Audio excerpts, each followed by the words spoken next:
220건 중에 뭐 인세가 적은 것도 있고 많은 것도 많은 것도 네네. 있는데 회사나 사업하는 친구들보다는 그래도 많죠.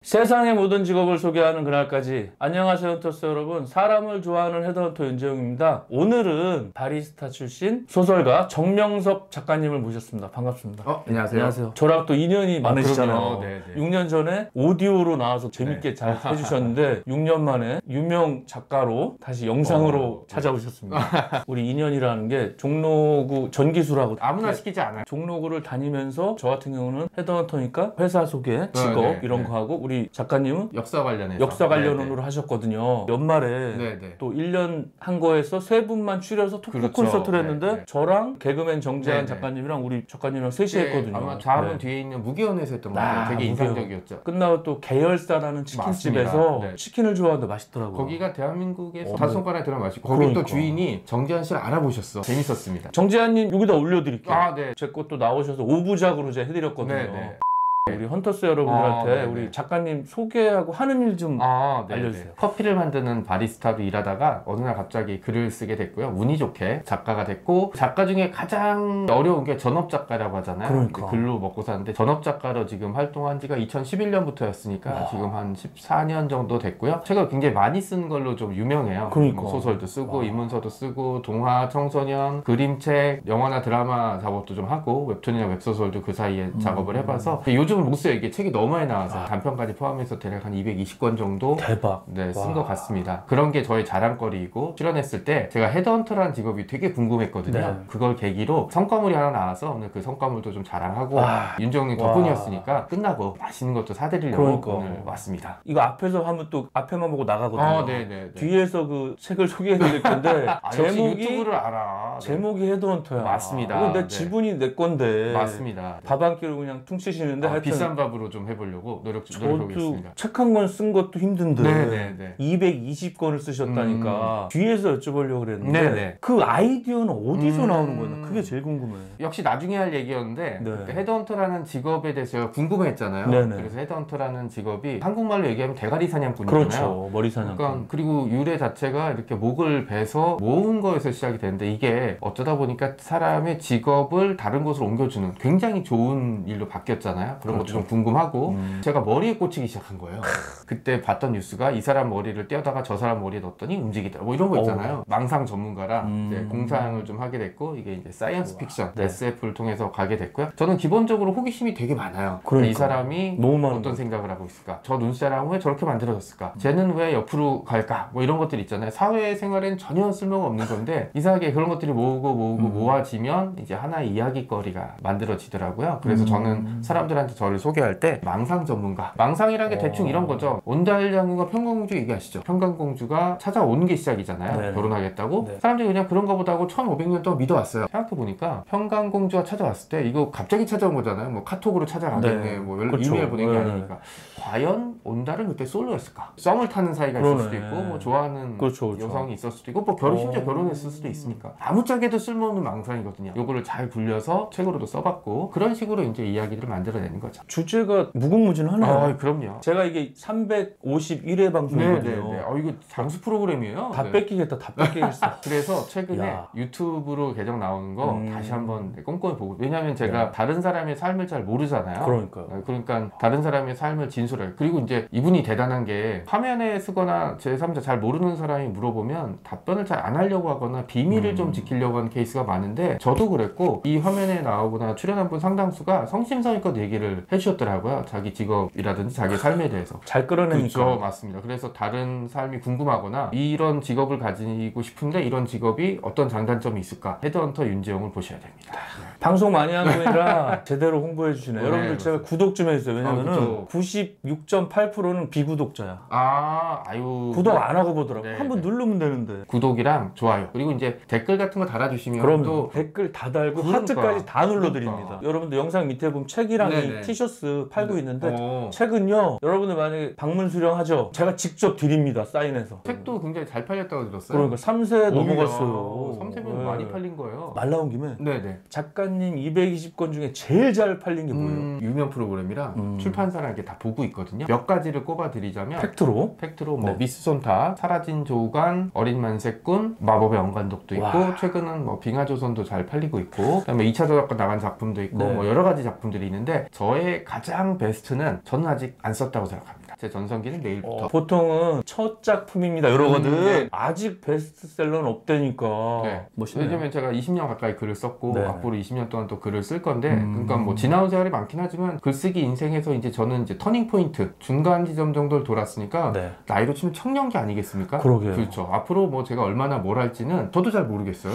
그러면은 저도 책을 써보니까 네네. 진짜 머리도 아프고 자료도 막 아, 제출해야 네, 되고 네. 막 뭔가 또 빼트린 것 같고 사진도 줘야지 뭐 그렇죠. 자료도 네, 줘야지. 네. 그럼 아무리 생각해도 220건이면 네네. 보통 어느 정도 걸리세요? 예를 들어서 장편이라고 부르잖아요. 네네. 책 한 권 같은 경우는 뭐 몇 년 쓰는 아, 사람이 몇 있긴 년 한데 저는 있고. 뭐 그렇게는 하면 전업작가 생활을 못 하는 거죠. 그쵸. 그러니까 저는 그걸로는 뭐 길게 쓰면 한두 달? 한두 달? 네, 엄청 네. 짧다. 왜냐면 저는 전업작가하고 뭐 네. 아이가 없으니까 그냥 아. 아침에 눈 떠서 글 쓰기를 시작해서 제가 원할 때까지 쓸 수 있게 제 체력이나 제 허리가 그리고 요즘은 눈도 좀 안 보이기 시작하니까 놓아놓으시죠. 이런 것들이 버텨줄 때까지는 많이 쓸 때 하루에 18시간까지 써본 적이 있거든요. 제가 작정하고 위기감 느끼고 윤지용이 따라와? 안 되겠네. 뭐 이래서 제가 쓰면은 서너 시간 동안은 아무것도 안 하고 글만 쓸 자신 있어요. 대박이네. 네. 하기야 뭐 우리 뭐 보통 사람들이 한번 본업하면서 조금씩 그렇죠. 모아놓고 네네. 하는데 우리 정명섭 작가님은 그냥 오로지 그냥 내가 쓰고 싶을 때 쓰면 되네. 그렇죠. 그러니까 이제 출발점 자체가 다르니까 쟤는 220권 쓰는 동안 나는 뭐 네. 했을까 이렇게 생각하실 필요는 없습니다. 책에 나온 건 숫자에 불과하고요. 네. 내가 어떤 책을 썼느냐, 앞으로 어떤 글을 쓸 거냐가 중요한 거지. 지나간 거는 그 요즘 욕 많이 먹고 있죠. 국가대표팀 감독 홍명보 그러니까. 감독이 한 얘기가 있어요. 욕 많이 먹어. 작년 우승은 어제 내린 눈이다. 말은 잘해. 그렇죠. 참나. 그냥 잊어버리고 오늘 새로 시작을 해야 된다라는 의미라서 그 얘기 굉장히 좋아합니다. 사람은 좋아하지 않아요? 바리스타로 출발하셨단 말이에요? 맞습니다. 카페를 차리거나 네. 잘 나가는 메가커피 이런 네, 거, 네, 손흥민 네. 선전하는 거 맞습니다. 그런 거를 차린다 그러면 말이 되는데 네. 어떻게 전업 작가가 되신 거예요? 저를 잘 알거든요. 제가 네. 가장 최고의 장점이 뭐냐면 자기 객관화가 잘 돼 있는데 어. 일단 저는 장사를 하거나 사업을 크게 할 타입은 아니에요. 왜냐면 너무 즉흥적이고 감정적이고 먼 미래를 계산하지 못하고 문과라 이게 숫자에 굉장히 약하거든요. 네네. 사업이나 비즈니스라는 게 멀리 보고 냉정하고 감각적이고 내년에 어떻게 돼야 될지에 대해서 남들이랑 다른 판단을 해야 되는데 그렇지. 저는 사실 그럴 자신은 없고요. 제가 바리스타가 된 거는 커피를 굉장히 좋아했거든요.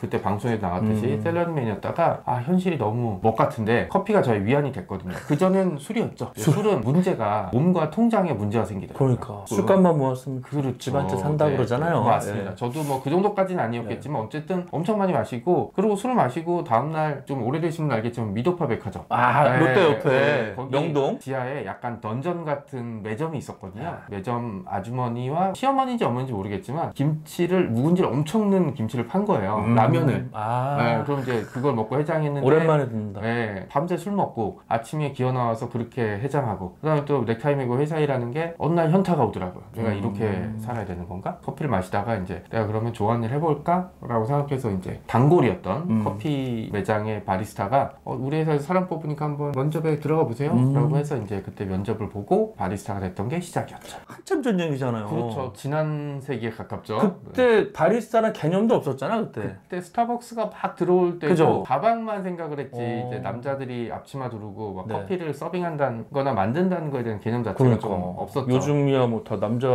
뭐 네, 전 세계 네. 1위 하지만 그렇죠. 바리스타 네. 평범한 백화점 사무직원에서 네, 네. 바리스타까지 갔단 말이야. 맞습니다. 근데 거기서 제2의 스타벅스를 만들겠다 네, 네. 이런 게 아니라 어떻게 작가가 됐냐고 내 말은. 지금도 저한테 얘기하는 사람들이 있어요. 나 커피 좋아하는데 카페 차리고 싶어. 커피를 그렇게 좋아하시면 손님으로 남으세요. 내가 이걸 좋아한다고 이 업에 뛰어들면 그때부터는 이걸 좋아할 수 없는 상황이 좀 벌어져요. 예를 들어서 카페에서 커피를 팔잖아요. 커피의 맛이 카페의 매출에 차지하는 비중이 얼마나 될까요? 예를 들어서 커피가 맛있으면 무조건 올까요? 아니죠. 커피는 누구랑 어느 장소에서 마시냐 굉장히 중요합니다. 커피가 맛있다 그래도 부석진데 뭐 반지하에 뭐 인테리어 침침하고 이러면 사람들이 절대로 마시러 오질 않습니다. 매장의 인테리어도 해야 되고 그다음에 또 중요한 게 사람들을 고용해서 일을 시켜야 되는데 사람들이 내 맘 같지가 않죠. 뭐 내 회사처럼 일해라 이런 거짓말이 어디 있어요. 내 회사가 아닌데. 바리스타는 이직도 좀 잦은 편이고 그럼 여러 가지 생각들을 제가 옆에서 봤죠. 제 카페는 아니지만 위임 받아서 이제 운영했던 카페가 있었기 때문에 계속 생각했어요. 이걸 내가 운영한다면 이런 생각이 드니까 안 하는 게 좋겠다라는 제 성격을 아니까 매장을 차릴 생각은 안 했고요. 제가 전업을 하게 된 계기가 이제 결국은 이제 나이가 들어서 잘린 건데 바리스타에서 잘렸네. 다른 데 가면은 주인보다 제가 나이가 많으면 그 어떤 고용주도 자기보다 나이 많은 남성을 고용하려고 하지 너무 않거든요. 싫어요. 어린애들 뽑는 그렇죠. 나이 든 바리스타가 뭐 잘 만들고 어린 친구가 못 만들고 이런 것도 없거든요. 그러면 어떡하지 하다가 이제 그때 어머니가 집을 담보로 뭐 카페 같은 걸 차려볼까 뭐 이렇게 어이구. 얘기를 하신 적도 있었고 그랬는데 안 하길 잘하셨다. 그렇죠. 그리고 이제 뭐 동네에서 카페를 해볼까 했다가 아 이거 안 될 것 같아. 그래서 아내한테 미안한데 한 6개월 정도만 글을 한번 써보면 어떨까라고 이제 양해를 구했죠. 네, 그래서 아내가 알겠다고 얘기하고 네. 6개월이 다시 6개월 연장되고 다시 1년 연장되고 뭐 이런 식으로 하다가 이제 전업을 하게 된 거죠. 원래 글재주가 있으셨나 봐요. 뭐 6개월 동안 글 좀 써볼게요. 그랬을 때 보통 부인 같으면 그냥 나가라 그러고 이럴 텐데 쓰라고 했다는 거는 뭐가 보였으니까 했을 거 아니에요. 그때 그걸 안 했으면은 네. 다른 일을 뭘 할 수 있었을까라는 거에 대한 답이 안 나온 상태였기 때문에 제가 그만큼 절박했던 것 같고 또 아내가 저를 또 그만큼 믿어줬으니까 그러셨구나. 그런 결과가 있었던 것 같습니다. 아내는 덕분에 잘 누리고 있죠. 저도 2월하고 8월에 뭐 용돈식으로 일세정산 해주거든요. 맞습니다. 뭐 네. 일세, 이세, 삼세 몇 건 팔리고 뭐 교환 뭐 대한민국에서 그런 얼마 저기 보고서를 몇 명이나 받겠습니까? 그런 거 네. 있고 뭐 하고 뭐 몇 건 남았고 네, 뭐 네, 이렇게 네. 하더라고요. 뿌듯해. 근데 좋죠. 와이프한테는 이제 뭐 날짜는 안 알려주죠. 안 알려주시나요? 아, 그럼 제가 그건 뭐 관리하니까. 제가 보니까 3세 정도 팔렸으면은 통장 잘 털어보세요. 그런 얘기 하지 마시고 그러면은 220건 중에 뭐 인세가 적은 것도 있고 많은 것도 뭐 많은 있고. 것도 네, 있는데 회사나 사업하는 친구들보다는 그래도 많죠. 2011년에 전업을 했는데 6개월하고 한 1년 동안 번 게 500만 원이 안 넘었어요. 원래대로였으면 다시 일을 해야 되는데 아내가 좀 봐주셔서 계속 전업을 하게 됐고 11년부터 한 14년까지는 진짜 죽을 썼고요. 3년 동안은 이제 네. 죽 썼고. 그 다음에 14년부터는 나아질 것 같죠. 조금 나아졌어요. 아이고. 그리고 이제 한 16년, 17년 정도부터 이제 제가 청소년 소설과 동화를 쓰기 시작하면서 조금 살림이 피기 시작했고 애들께 팔린다니까. 네. 그 다음에 뭐 제가 여러 책들을 쓰고 이제 책이 많이 팔리니까 또 책이 팔리고 또 맞아. 책이 팔리고 그 다음에 이제 강연 같은 걸 좀 다니기 시작하면서 상황이 좀 나아져서 전국 다 다니세요. 네. 며칠 전에도 지방에 갔다 오고 어제도 가평에 갔다 왔었는데 SNS에 맨날 올려. 사람들이 질문하죠. 그러면 또래보다 많이 보세요 했는데 지금 제 또래 직장생활 못하죠. 다 잘리지. 네, 그래서 이제 또래라기보다는 제 연령대에 비하면 잘 버는 편이죠. 제가 그만큼 열심히 하는 편이고 또 좀 자유롭기도 하고 조절이 되는 거죠. 예를 들어서 이번 달은 조금 컨디션이 안 좋아. 그러면 이제 일을 조금 줄일 수 있고 이번에 하이 텐션이야. 그럼 이제 풀로 땡길 수도 있고 뭐 이런 조절들이 좀 가능하고 책 써보셨겠지만 존중을 받는 직업이에요. 네. 저 윤 작가입니다. 여러분. 네. 그렇죠. 세상에 수많은 직업 중에 하나에 불과하지만 작가라는 게 왠지 독특한 직업이고 사람들이 잘 겪어보지 못할 것 같은 직업이기 때문에 뭐 출판사도 굉장히 존중을 많이 해주고 있고요. 그 다음에 다른 데 가서도 사람들이 글 쓰셨네요. 그러면 이제 얘기들이 좀 달라질 때가 좀 있죠. 장점이라고 생각합니다. 여러분들 220권 쓴 작가님이니까 이렇게 여유가 네, 있으신 네, 네. 거지. 솔직히 글 쓰시거나 미술, 음악 하는 분들 최저시급도 못 버는 분들 많을걸요. 네, 네. 방송 보고 나도 글이나 써볼까 뭐 6개월 이러면 아이고. 큰일 납니다. 글을 쓰는 거는 좋은 일이에요. 자기 생각을 정리할 수 있고 자기가 뭐 어떤 얘기를 어떻게 할지 의외로 정리 안 되는 사람이 많아요. A로 시작해서 B로 가서 C로 간 다음에 이걸 기승전결이라고 부르는데 네. 많은 분들이 이걸 잘 못해요. 그거 있잖아 그거 야 그거 맞아. 뭐 이렇게 하는데 글을 쓰게 되면 기승전결에 대한 그러니까 사람들이 오해하는데 글을 쓰게 되면 글이 늘어나기도 하지만 말솜씨도 늘어나게 되거든요. 왜냐면 맞아. 글을 쓰려면 머릿속으로 생각을 정리해야 되니까 글을 쓰게 되면 이걸 돈을 번다니 작가가 되는 건 둘째치고 내가 어떤 생각을 가지고 있고 이 생각을 누군가한테 어떤 방식으로 전달할까에 대해서 사실 가르쳐주는 데 없잖아요. 학교에서 가르쳐주는 것도 아니고 뭐 회사에서 가르쳐주는 것도 아니고 그냥 타고나야 될 부분이거나 경험치가 쌓여야 되는데 사실 둘 다 일반인이 갖기 좀 어려운 측면들이 있거든요. 그러게요. 그걸 커버할 수 있는 유일한 방법이 저는 글쓰기라고 글쓰기. 보고 있습니다. 일기를 쓰든 뭐 네네. 요즘 뭐 스마트폰으로 SNS 하든. 쓰니까. SNS에 쓰는 건 좋은데 대신 좀 길게 써보고 기승전결을 좀 맞춰보는 거. 감성 뭐 이렇게 해서 맞아요. 오늘은 하고 점점점 이런 이거는 제가 보기엔 문장은 아닙니다. 저도 책을 쓴 작가지만 세 줄 요약 막 그러잖아요. 네, 길게 네, 쓰는 거나 읽는 게 너무 힘들어. 이 아이디어는 어때요? 뭐 핸드폰 다 녹음 기능이 있으니까 네. 녹음을 하는 거야. 왜냐면 글로 쓰라 그러면 앉아갖고 두들겨야 되는데 맞습니다. 녹음을 해서 나중에 들어보면은 네, 네. 괜찮겠네. 아이디어 있을 때 좋은 방법입니다. 그죠? 딱 오늘 헤드헌터 만나는데 요거 한번 해보자 이럴 수도 있고. 맞습니다. 주로 학교나 도서관 뭐 네네. 이렇게 많이 다니시는데 어떻게 알고 오는 거예요, 이 연락이? 부연 설명을 드릴 게 예, 이 예. 단가가 차이가 나요. 이제 제가 아는 학교나 도서관은 정해져 싸더라. 있습니다. 그 누가 와도 비슷한 금액입니다. 교통비 뭐 이 정도. 여기 가시는 데는 이제 보통 일반에서 할 테니까 여긴 네. 단가가 좀 셉니다. 대학교는 좀 그렇죠. 줘요. 예. 왜냐면 대학교 같은 데서는 헤드헌터에 관심이 많겠죠. 취업, 그렇죠. 특강 이런 네, 거. 네. 좀 불러주세요. 요즘 연락이 뜸하네. 방학 중이라 그런가? 그런가? 네, 괜찮으시고 예. 좋은 얘기들 많이 해주시고 많이 불러주시면 되고요. 강연 같은 경우는 저도 어떻게 프로세스가 돌아가는지 모르고 지금도 뭐 완벽하게 아는 건 아닌데 A라는 학교에 가서 성심성의껏 강연을 해요. 오. 예를 들어 저 몇 가지 원칙이 있습니다. 일단 정해지면 30분 전에 갑니다. 도착해서 제가 강연을 할 장소, 그 장소를 먼저 돌아보고 그다음에 저를 초대해 주신 분과 얘기를 해서 이것저것 정보를 좀 아는 거죠. 그렇죠. 이게 일종의 스몰 토크 같은 건데 네. 가서 이제 아이들이 어떤지 그다음에 내가 주의해야 될 거 이런 점은 뭐 좋겠다 이런 점은 나쁘겠다라 그러면 처음엔 없다 그랬다가 물어보거나 이게 좀 친해지면 다 얘기해요. 그래서 아이들이 말이야 뭐 이렇게 되는 거 그다음에 선물을 좀 잘 챙겨가서 뭐 책이라든지 다른 선물을 조금씩 나눠주는데 나 선물을 가져갔어야 되네. 원칙이 있습니다. 보통 선물이라든지 하면은 손 들고 똑똑한 애 좋은 경우가 하는데 저는 그러진 않고 그냥 제일 앞줄에서 까불까불하는 애 있잖아요. 이런 애 하나 주고 가만히 있다가 이제 꼭 질문하고 싶어 손 드는 애 이런 맞아. 애 있어요. 그런 애들 줘야 돼. 뭐 이런 애들 주고 강연 후에 피드백을 한번 요청을 해요. 혹시 어땠냐라고 하면 대부분은 그냥 좋았다고 얘기를 그렇지. 하는데 간혹 이제 제가 생각했던 문제점들이 나올 때가 있어요. 네. 말이 너무 빠르다. 오늘 주제는 좀 어려웠다. 그렇지. 이런 얘기들 하면 좀 내가 기껏 강연했는데 뭐 이런 기분 나빠하면 안 돼요. 그런 얘기를 듣고 그러면 거울 보고 연습도 좀 해보고 말이 너무 빠르다 그러면 그러니까 발음이 많이 뭉개지잖아요. 부르지. 거울 보고 연습도 해보고 손짓 발짓 같은 것도 좀 해보고 그런 여러 가지 것들 그런 게 모여지니까 몰랐는데 이제 선생님이나 사서나 사서 교사 같은 경우 지역별에 이렇게 서로 커뮤니티가 있어요. 커뮤니티가 있지. 거기도 예를 들어서 작가를 부를 때 맞아. 이 작가는 유명한데 어떠냐 그러면 유명하긴 한데 좀 별로 뭐 이럴 수도 있고 그렇지. 뭐 애들이랑 잘 교환 못하는 것 같아 뭐 이럴 수도 있고 좀 싸가지가 없더라. 네, 이러고. 뭐 그렇죠. 그런 정보들을 본인끼리 주고 받아야죠 당연히. 작가답게 초대하는 일은 굉장히 중요한 행사거든요. 그러니까. 한 학기나 1년 동안 작가의 책을 읽고 불렀는데 이 작가가 강연 잘 못해. 이러면 1년 내내 한 학기 동안 했던 게 다 없어지는 거기 때문에 그렇지. 작가를 고를 때 이제 좀 신중하게 고르려고 하고 이런 부분에 대해서도 서로 정보를 교환하거든요. 어제 우리 정명수 작가 왔는데 뭐 괜찮았어. 그렇게 얘기가 되면 그래 우리 다음 달에 부를 건데 괜찮아 그러면 너무 좋다. 뭐 초등학교 애들이랑 뭐 나쁘지 않아 뭐 이렇게 되면은 그래 연락처 좀 줘봐 그러면 연락처 받아서 다시 연락 오고 잘하더라. 너네도 한번 불러봐. 네, 이렇게 네. 되니까. 처음에 강연할 때는 가면은 내가 아는 정보를 알려주고 네. 막 이렇게 했는데 그게 아니라 그냥 놀러 간다라는 심정으로 가서 아이들이랑 재밌게 그러니까. 놀고 강의를 하거나 뭐 할 때 뭐 너무 잘하시겠지만 50분 한다고 50분 내내 필요한 정보만 쏟아볼 맞아. 수는 없어요. 뭐 스몰 토크도 하고 뭐 장난도 애들 하고 얘기죠. 우리 때도 그랬지만 뒤에 있는 애들이 좀 까불잖아. 그렇죠. 되게 말 안 들어. 그러니까 이 아이들이랑 잘 지낼 수 있게 재미난 얘기. 내 학창 시절에는 뭐 이렇게 막 아이들 요즘 농담하고 잘 놀다가 필요한 얘기 한번 해주고 그다음에 아이들이 또 긴장이 느슨해질 때 또 한번 해주고 이런 템포 조절을 하는 게 필요한데 가장 먼저 할 때 이 템포 조절의 필요성은 얘들한테 뭔가를 가르쳐주러 온 거다라고 생각하면은 그 템포 조절이 안 되죠. 그러지 않고 놀러 왔으니까 재밌게 놀다 갈게라는 심정을 하니까 그때부터 잘 되더라고요. 그러네요. 저는 애들 딴 데 보다가 돈 얘기하면 눈 둥그러지더라고. 그렇죠. 네. 얼마 벌어요? 막 이런 거 있잖아요. 그렇죠. 헤드헌터 뭐 소개해준다며. 얼마 버세요? 그러면 얼마 번다 그러면 애들이 자다가 일어나. 좋아하더라 돈을. 저도 좋아하죠. 수수료를 받잖아요. 그럼 보통 회사에서 받아요? 개인한테 받아요? 제 책에도 나옵니다. 네, 근데 네. 회사한테 받는 거예요. 그러니까 이직한 사람은 돈을 안 내요. 전화 와서 물어봐. 돈 드려야 돼 이러는데 네. 돈을 받는 게 아니고 회사에서 채용하면 입사하면 돈 주는 거예요.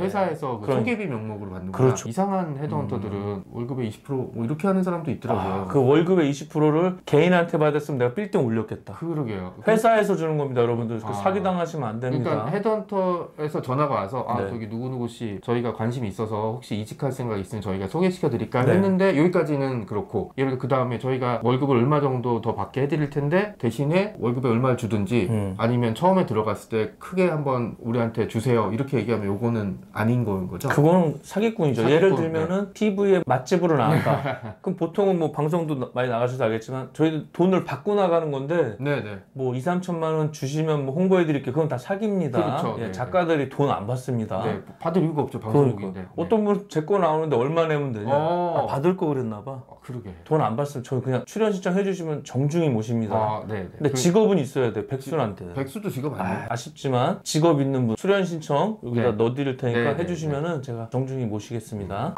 강연 다니시고 네네. 팟캐스트 뭐 TV 라디오 뭐 많이 나가시는데 네네. 저도 이제 나가다 보면 제 기억에 남는 방송이 있을 거 아니에요. 네네. 우리 작가님은 어느 방송이 제일 기억에 남으세요? 진짜 종종 TV에 나가는데 네. 예전에 지금 없어졌죠. MBC의 능력자들이라는 프로그램에 네. 좀비가 한참 유행이라 좀비 능력자로 나간 적이 있었는데 기억나는 게 그때가 크리스마스 이브였나 크리스마스였는데 한창 때. 이제 저는 그 존재 자체가 비밀이었어요. 그 어떤 능력자가 나온지. 그래서 시작할 때도 박스 쓰고 나가는데 왜냐면 여기 분장해야 됐으니까.